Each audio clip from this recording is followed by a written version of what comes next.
성숙한 성도의 삶. 베드로가 예수께 여짜오되 주여 이 사람은 어떻게 되겠사옵나이까? 예수께서 이르시되 내게 무슨 상관이냐? 너는 나를 따르라 하시더라. 요한복음 21장 21절에서 22절. 우리가 배워야 하는 어려운 교훈 중에 하나는 다른 사람의 삶에 간섭하지 말아야 하는 것입니다. 그러나 우리는 이 교훈을 완강하게 거절합니다. 섣부른 도움이 위험이 될 수 있다는 것을 깨닫는 데는 오랜 시간이 걸립니다. 즉, 섣부른 도움이 다른 사람을 향한 하나님의 섭리를 방해합니다. 어떤 사람이 고통당하는 것을 볼 때 당신은 말합니다. 그 사람이 고통을 받아서는 안 돼. 내가 그 사람의 고통을 받지 않도록 도와야겠다. 이런 식으로 당신은 하나님의 뜻 가운데서 허락된 일을 막으려고 당신의 손을 펼치는 것입니다. 그러면 하나님께서 말씀하십니다. 내게 무슨 상관이냐? 만일 당신이 영적으로 침체되어 있다면 절대로 그 상태에 머물지 말고 하나님의 임재 가운데로 나아가 영적 침체의 이유를 발견하십시오. 아마도 당신은 당신이 다른 사람의 삶에 간섭했기 때문에 영적 침체에 빠지게 된 것을 발견하게 될 것입니다. 제한을 할 권리가 없으면서도 제한했고 충고할 권리가 없으면서도 충고했던 것입니다. 당신이 다른 사람에게 충고를 해야 할 때는 하나님께서 성령을 통해 당신을 직접 깨닫게 하실 그때입니다. 그때 성령은 당신을 통해 그 사람을 충고하실 것입니다. 따라서 당신이 할 일은 하나님과 바른 관계를 유지하는 것입니다. 그러면 하나님의 분별의 지혜가 당신에게 임해서 당신은 언제나 다른 사람들을 위한 복의 통로가 될 것입니다. 우리는 의식적인 세계의 한계 내에서 살아갑니다. 의식적으로 섬기고 의식적으로 하나님께 헌신합니다. 그러나 이 모든 것은 미성숙한 것이며 아직 실제의 삶이 아닙니다. 성숙한 삶은 무의식적으로 살아가는 어린아이 같은 삶입니다. 우리가 하나님께 온전히 드려지면 그분께 쓰임받고 있다라는 의식마저 들지 않습니다. 만일 내가 찢겨진 빵과 부어지는 포도주로 쓰임받고 있다고 의식한다면 아직 도달해야 될 단계가 많이 남아있다는 뜻입니다. 그러나 그 단계에 도달하면 자신에 대한 그리고 하나님께서 나를 통해 무엇을 하시는지에 대한 모든 의식이 사라집니다. 성도는 의식적으로 성도가 되는 것이 아닙니다. 다만 의식적으로 하나님을 의지할 뿐입니다. 주님은 나의 최고 새벽 묵상, 오늘은 12월 22일 성숙한 성도의 삶이라는 제목으로 말씀을 나누도록 하겠습니다. 가만 보면요, 여러분, 다른 사람들의 고난에 대해서, 아픔에 대해서 굉장히 안쓰러워하고 마음 아파하시는 분들이 종종 있음을 보게 됩니다. 그런 마음이 좀 나쁜 건 아닌데요, 여러분. 어떻게 보면 참 귀한 모습이죠. 다른 사람을 불쌍히 여기고 또 그 공감의식이라고 하는 탁월한 달란트를 가지고 있다는 것은 어떻게 보면 신앙인들에게 있어서 굉장히 필요한 덕목 가운데 하나입니다. 문제는 그 마음이 도를 넘어서서 하나님의 영역까지 침범하려고 한다는 데 문제가 있다는 거죠. 이게 무슨 말이냐면 사람에게 있는 고난이나 문제 해결은 여러분 하나님의 영역입니다. 물론 나를 통해서 하나님이 역사하실 수도 있고요. 또 내가 하나님의 도구로 쓰임 받을 수도 있습니다. 분명히 있어요. 그런데 여러분, 그것도 하나님의 인도하심과 하나님의 뜻이라면 그렇게 할 수밖에 없는 그 마음과 여건을 하나님께서 주십니다.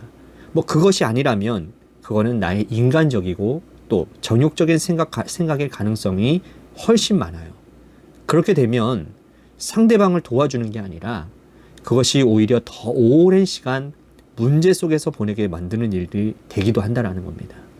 하나님의 뜻과 섭리를 그르치는 일이 되지요. 챔버스는 그래서 이 부분에 대해서 이런 말을 합니다. 섣부른 도움이 다른 사람을 향한 하나님의 섭리를 방해한다고요.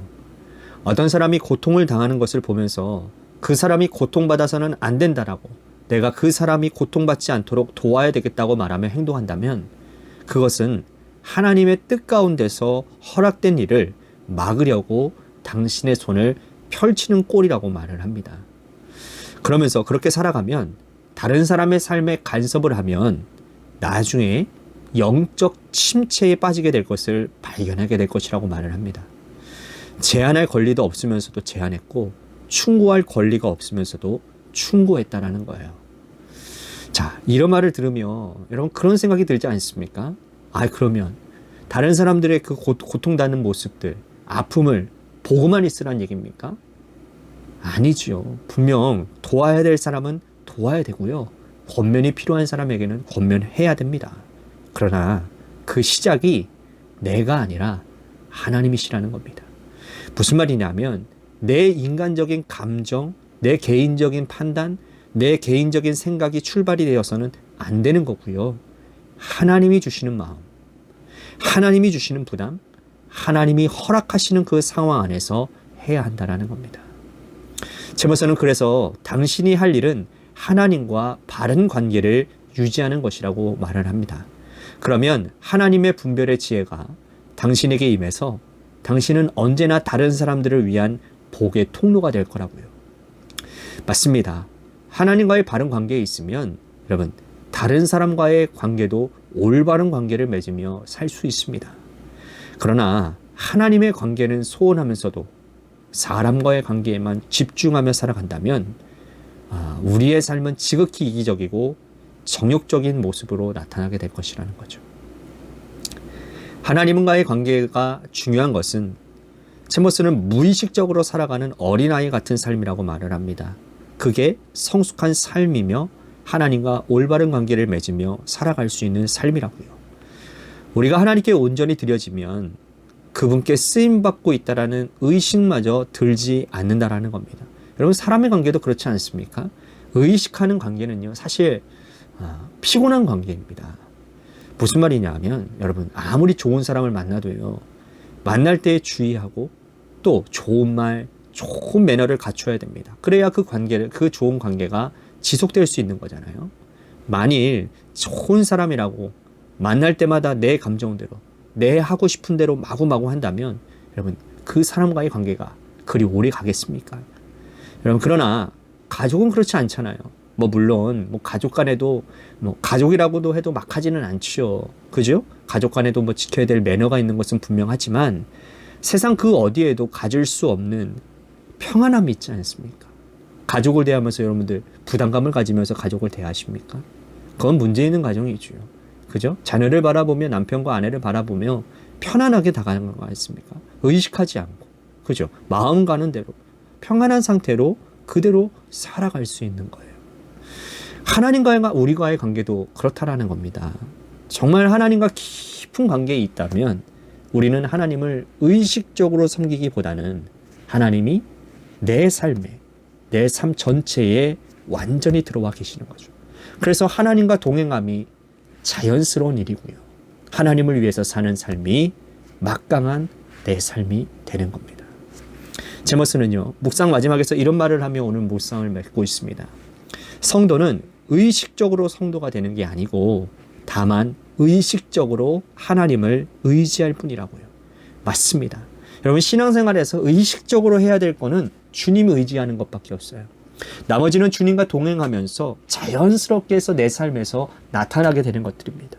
사랑하는 성도 여러분, 오늘 우리 성숙한 신앙인의 삶을 삽시다. 주님과 동행하는 것이 너무나도 자연스러워서 마치 가족들과 같이 사는 것처럼 말이에요. 하나님을 위해 살면서도 이것이 내 삶이 되는 그런 복된 삶을 여러분들이 사시기를. 그래서 이 땅에서부터 여러분 작은 천국을 맛보며 주님과 행복한 동행을 하며 살아가는 아름답고 복된 주님의 백성들이 되시기를 주님의 이름으로 간절히 축복하겠습니다. 아멘.